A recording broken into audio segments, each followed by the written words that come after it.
အားလုံးပဲမင်္ဂလာပါခင်ဗျာဒီတစ်ခါတင်ပြမယ့်သတင်းတွေကတော့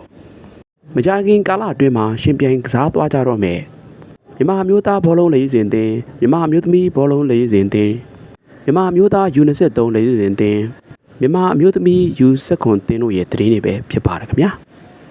လာမယ့်အော်တိုဘာလ9ရက်နေ့မှာမြန်မာမျိုးသားလေရင်ဘောလုံးတင်ဟာဆီးရီးယားလေရင်မျိုးသားဘောလုံးတင်နဲ့ AFC အာရှဖလားခြေစစ်ပွဲကိုအဝေးကွင်းမှာတွားရောက်ကစားဖို့ရှိပါတယ်။ဒါကြောင့်ဆီးရီးယားနဲ့ရှင်ပြိုင်ကစားရမယ်။ပနာမမြန်မာလေရွေးတင်ဟာကစားသမား24ဦးနဲ့အတူ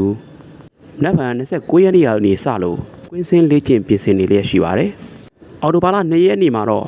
ထိုင်းနိုင်ငံကိုထွက်ခွာမှာဖြစ်ပြီးထိုင်းနိုင်ငံမှာရှိတဲ့ပြည်တွင်းကလပ်တွေနဲ့ခြေစမ်းပွဲများကစားသွားမှာဖြစ်ပါတယ်။အော်တိုဘာလ9ရက်နေ့မှာတော့ဆီးရီးယားတင်းနဲ့အဝေးကွင်းရှင်ပြိုင်ကစားဖို့ဆော်ဒီအာရေဗျနိုင်ငံကိုရောက်ရှိမှာဖြစ်ပါတယ်။ဒါကတော့မြန်မာလေရွေးစဉ်ဘောလုံးတင်ရဲ့လှုပ်ရှားမှုပါခင်ဗျာ။အခုတစ်ခါပြောသွားမှာကတော့အမျိုးသမီးလေရွေးစဉ်တင်ကြောင်းပဲဖြစ်ပါတယ်။မြန်မာမျိုးသမီးလေရွေးစဉ်တင်ဟာထိုင်းနိုင်ငံကအင်ရှင်ဖြစ်ကျင်းပမဲ့စီးဂိမ်းပြိုင်ပွဲအတွက်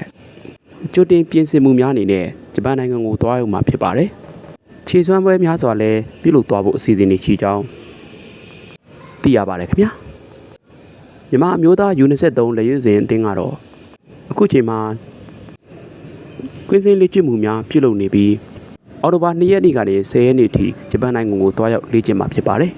။နောက်ဆုံးအနေနဲ့မြန်မာအမျိုးသမီး U19 ဘောလုံးတင်ကြောင်းပဲဖြစ်ပါတယ်။အော်တိုဘာလ13ရက်နေ့ကနေ19ရက်နေ့ထိမြန်မာနိုင်ငံအေရှန်ဖြစ်